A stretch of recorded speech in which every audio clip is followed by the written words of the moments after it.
తెలంగాణ రాష్ట్రం ఏర్పడిన తర్వాత, ఎందుకంటే నీళ్ల కోసమే జరిగిన పోరాటం కాబట్టి, నీళ్లలోనే నిప్పులు పుట్టించిన ఉద్యమం కాబట్టి, తెలంగాణ రాష్ట్రం ఏర్పడిన తర్వాత గోదావరి నీళ్లను మన బిల్లుకు మళ్లించాలనే ఒక సదుద్దేశంతో ప్రాణహిత చేవెళ్ల ప్రాజెక్టును ఆనాడు, ఎందుకంటే సిడబ్ల్యూసి స్వయంగా చెప్పింది ఈ ప్రాజెక్టు సరైన ఆలోచన కాదు అని.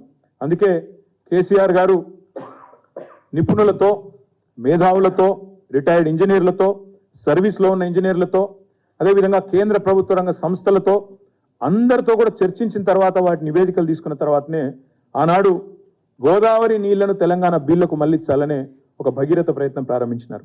అప్పటికే మహారాష్ట్ర చెప్తా ఉంది, అక్కడ బీజేపీ ప్రభుత్వం వచ్చింది. మేము ఎట్టి పరిస్థితుల్లోనూ కూడా తుమ్మిడిహెట్టి దగ్గర ముంపుకు గురవుతుంది మా ప్రాంతం, కాబట్టి ఒప్పుకోం అని అక్కడ మహారాష్ట్ర ప్రభుత్వం తెగేసి చెప్పింది.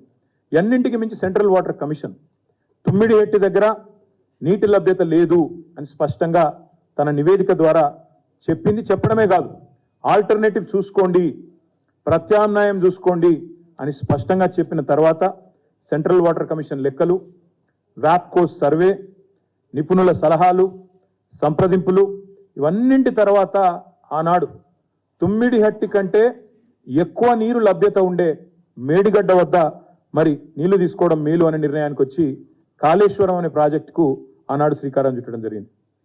అనేక సార్లు, ఒకసారి కాదు అనేక సార్లు పక్క రాష్ట్రంలో బీజేపీ గవర్నమెంట్ ఉన్నా, వారితో రాజకీయంగా వైరుధ్యం ఉన్నా అనేక సార్లు అక్కడికి పోయి మేడిగడ్డ దగ్గర మేము కట్టుకోబోతా ఉన్నాం.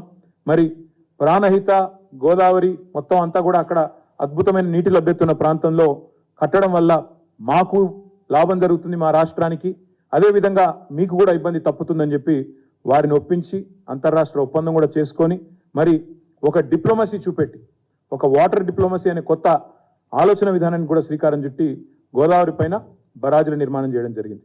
పక్క రాష్ట్రంతో పంచాయతీలు పెట్టుకొని అంతర్రాష్ట్ర ఇబ్బందులు, అంతర్రాష్ట్ర వివాదాలని చెప్పి ఉమ్మడి ఆంధ్రప్రదేశ్లో ప్రాజెక్టులు కట్టకుండా మరి ఆనాడు ఇబ్బంది పెడితే జల దౌత్యం నెరిపి మొత్తానికి అన్ని అనుమతులు కూడా సాధించి కాలంతో పోటీ పడుతూ కాళేశ్వరం ప్రాజెక్టు నిర్మించిన ఘనత గౌరవ పెద్దలు కేసీఆర్ గారిది.